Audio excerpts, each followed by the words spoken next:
जय श्री कृष्णा। चाय पियेंगे? आप कहेंगे माँ को चाय से बहुत प्यार है।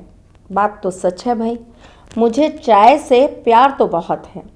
और बहुत सारे लोगों को इस बात से बहुत सारी प्रॉब्लम्स भी हैं कि मैं बहुत चाय पीती हूँ, मैं चाय पीती रहती हूँ। मेरे घर में सब मुझे टोकते हैं इस बात के लिए कि बस इन्हें सिर्फ चाय चाहिए और ये कुछ भी नहीं कर सकती। एक दिन मैंने खुद अपनी कुंडली का संशोधन कर डाला। हाँ भाई, एस्ट्रोलॉजर हूँ, वास्तुशास्त्री हूँ। जब चेहरा पढ़ती हूँ, आवाज़ पढ़ती हूँ, हाथों की लकीरें देखती हूँ, तो ये ना ढूंढूंगी कि मैं इतनी चाय क्यों पीती हूँ।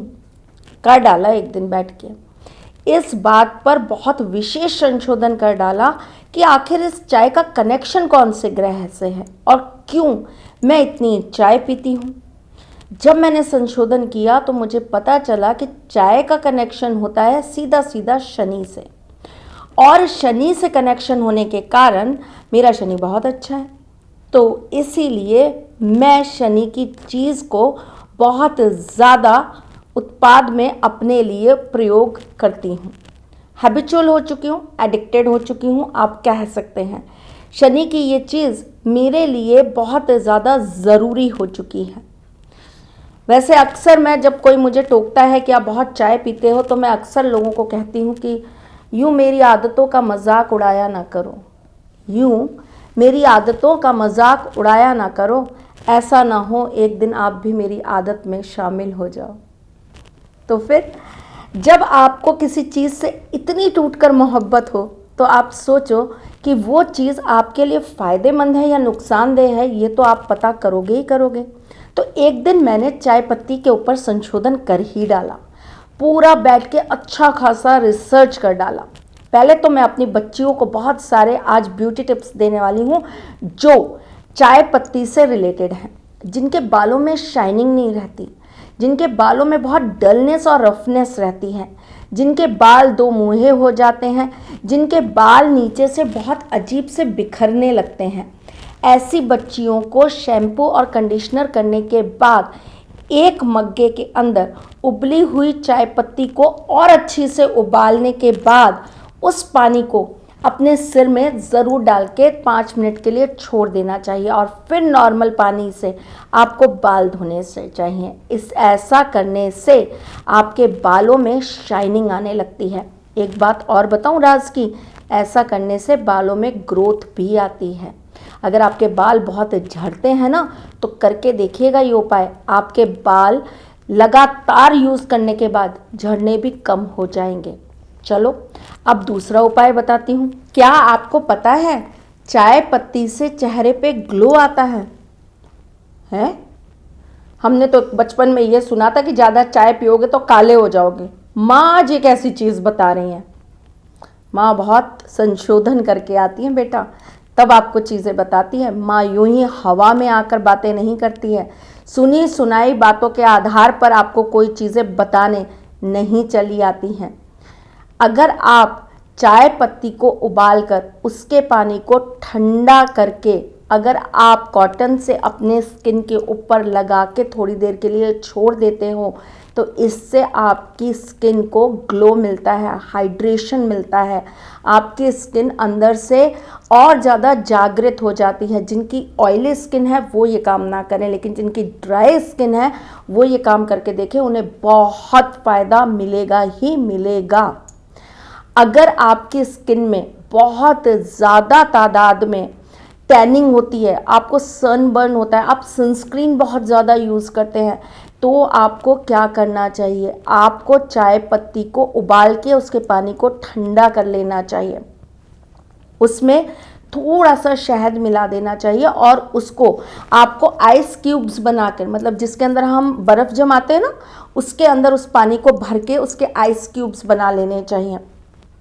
इस आइस क्यूब को लेकर अच्छी से अपने हाथों पर, अपने पैरों पर, अपनी गर्दन पर आप मसाज करना चालू करो। देखो आपकी टैनिंग दूर होने लगेगी। बहुत छोटी छोटी चीज़ें हैं लेकिन बहुत असरदार फॉर्मूला है, करके देखना, ज़िंदगी बन जाएगी। अगर आपको बहुत ज़्यादा आँखों के नीचे जिनके गड्ढे हो जाते हैं या जिनके आँखों के नीचे बहुत काला काला होने लगता है, या बहुत ज़्यादा सोने की वजह से जिनकी आँखों के नीचे बहुत ज़्यादा पफीनेस आ जाती है ना, बहुत ज़्यादा हम जिसे कहते हैं कि सूजन आ रही है आपकी आँखों में, अगर आपके साथ भी ऐसा कुछ होता है तो आपको क्या करना चाहिए, चाय पत्ती को उबालने के बाद उस चाय पत्ती को आपको सुखा लेना चाहिए। सुखाने के बाद आपको उसमें थोड़ा सा गुलाब जल मिला देना चाहिए और थोड़ी सी गुलाब की ड्राई पत्तियां रख देनी चाहिए। उसे आपको एक मलमल के कपड़े में बांध कर आपको हल्का सा गीला करके अपनी आँखों पर रखना चाहिए। ऐसा करने से आपकी आँखों के नीचे के गड्ढे भी धीरे धीरे करके कम होने लगते हैं, आँखों के नीचे का कालापन भी जाता है और आपकी आँखों के नीचे अगर सूजन या आपके यहाँ पर आँखों के नीचे आपको ज़रा भी ऐसा लगता है ना कि हमेशा मेरी आँखें सूजी सूजी फूली फूली रहती हैं, तो इसमें भी आपको राहत आती ही आती है। ये तो हो गए ब्यूटी टिप्स जो आपकी माँ ने दे दी है। वैसे अभी मेरे पास बहुत सारी चीज़ें हैं, मैं आपको चाय पत्ती से फेस पैक बनाना भी सिखा सकती हूँ, मैं चाय पत्ती से आपको स्क्रब बनाना भी सिखा सकती हूँ, मैं चाय पत्ती से आपको बहुत अच्छा कंडीशनर बनाना भी सिखा सकती हूँ। पर कुछ बात के लिए भी रखते हैं ना, नेक्स्ट एपिसोड में सिखाऊंगी बच्चों। आज मैं आपको कुछ और चीज़ें बताती हूँ। ये तो मेरी लड़कियों के लिए हो गया जो बहुत ज़्यादा ब्यूटी को लेकर कॉन्शियस है। चलो, अगर आप चाय पत्ती को बदबू दूर करने के लिए यूज़ करो तो, हैं क्या बोल रही हैं माँ? हाँ, कई बार क्या होता है, हमारी रसोई में एक अजीब सी स्मेल आने लगती है, हमारी रसोई में एक अजीब सा कुछ गंध होती है जो मतलब अजीब ही होती है कुछ, ठीक है। उस गंध को दूर करने के लिए आप चाय पत्ती को किसी पतले कपड़े या किसी नेट के कपड़े में बांध कर, लेकिन उबली हुई चाय पत्ती होनी चाहिए, ये ध्यान रखना, अच्छे से उबाल के उसका कस निकाल लो। उबली हुई चाय पत्ती को किसी पतले कपड़े या किसी नेट में बांधकर अगर आप उस जगह पर रख देते हो जहाँ पर आपको दुर्गंध आ रही है, तो कुछ देर में वो दुर्गंध अपने आप गायब हो जाती है।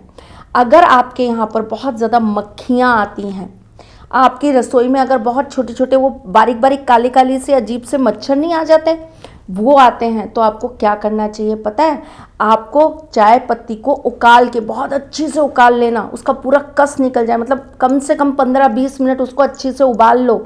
जब उसका कस निकल जाए तो उसको आप पेपर पे रख के ड्राई कर लो, एकदम सुखा लो, और उसके बाद में उस जगह पर रख दो जहाँ पर बहुत मक्खियाँ या वो छोटे छोटे मच्छर आते हैं, आने अपने आप स्वतः ही बंद हो जाएंगे। इसके अंदर थोड़े से कपूर डाल दोगे तो और मज़ा आ जाएगा। चलो भाई, ये तो नॉर्मल घरेलू उपाय हो गए जो आपकी माँ ने आपको दे दिए। अब इसका कनेक्शन क्या है हमारे ग्रहों से, चाय का कनेक्शन, और वो भी ग्रहों से। दुनिया में ऐसी कोई चीज़ नहीं बनी जिसका कनेक्शन ग्रहों से ना हो, जो जीवित हो अजीवित हो, जिसके अंदर प्राण हो या जिसके अंदर प्राण ना हो, हर एक चीज़ का कनेक्शन ग्रहों से है। हमारे जीवन की उत्पत्ति, हमारी सांसें भी कहीं ना कहीं हमारे ग्रहों पर ही आधारित है। ग्रह मूलतः क्या है, हमारे देवों का दिया हुआ आशीर्वाद है। हर ग्रह के रूप में हर एक चीज़ों को जब उन्होंने देवों ने अपने साथ जोड़ा तो उनको ग्रहों से जोड़ दिया, और हर एक ग्रह के आधार पर उन्होंने हमारे जीवन को आशीर्वाद देना चालू कर दिया। लोग जानते नहीं हैं, पहचानते नहीं हैं, इसलिए इन चीज़ों का हास उड़ाते हैं, मजाक उड़ाते हैं, इन चीज़ों को मज़े में लेते हैं, पर ऐसा नहीं होता। क्या आपको पता है, एक कप चाय से आप किसी को अपने वशीभूत कर सकते हैं? बिल्कुल कर सकते हैं। बहुत कम लोग होते हैं जो कहीं पर, बहुत ऐसे लोगों पर जिन पे उनको डाउट होता है, उनके यहाँ जाकर चाय पीते हैं, पर यह सत्य है और बहुत ज़बरदस्त सत्य है कि एक चाय के कप से आप किसी को भी अपना बना सकते हो। यहाँ यूट्यूब पे ये फॉर्मूला मैं नहीं दे सकती क्योंकि लोग बहुत गलत तरीके से इसे यूज़ करना चालू कर देंगे, परंतु कुछ बहुत महत्वपूर्ण चीज़ें मैं आपको ज़रूर बताती हूँ। शनि अगर खराब है, शनि की 7.5 चल रही है, शनि पति पत्नी के रिश्तों में विच्छेद कर रहा है, तो आपको शनिवार के दिन चाय पत्ती ज़रूर दान करनी चाहिए। लेकिन चाय पत्ती किसको दान करेंगे? चाय पत्ती दान करेंगे आप किसी ऐसे व्यक्ति को जो मजदूर होगा, जो कर्मठ होगा, जो काम करता होगा, रिक्शा चलाता होगा, मजदूरी करता होगा, जो कहीं पे किसी साइड पे लेबर होगा, या जहाँ पूरे दिन जो अपनी देह तोड़कर अपने आप को पाल रहा होगा, ऐसे व्यक्ति को आप चाय पत्ती, और कौन सी चाय पत्ती है, ग्रीन टी और ये सब नहीं भैया, ये आज के शोशेबाजी हैं। ग्रहों की जब उत्पत्ति हुई थी तब चीज़ों की जो मूलतः जड़ है आपको वही लेनी है, वही चाय पत्ती जो आप अपने घर में यूज़ करते हो उस काली चाय पत्ती को आपको उनको दान में दे देना है। नियमित रूप से ये कार्य करके देखिए, शनि की कितनी बड़ी बड़ी पीड़ा होगी, शनि की वजह से आप कितने भी परेशान क्यों ना होंगे, आपको राहत मिलने लगेगी। घर में नौकर नहीं टिकते, आपके दुकान में लोग आपके साथ सहयोग नहीं करते, आपके अपने एम्प्लॉयज़, आपके अपने साथ काम करने वाले, आपके सहकर्मी आपके लिए दिक्कत परेशानियां करते हैं, आपके घर की माइयाँ, आपके घर के नौकर आपको बहुत दुखी करते हैं। अगर ऐसा है तो आपको ये प्रयोग तो ज़रूर करना चाहिए जो मैं आपको बताने जा रही हूँ। अगर आप अपने घर में आए हुए मेहमानों को चाय अपने हाथ से बनाकर पिलाते हो तो इससे आपका राहु भी शांत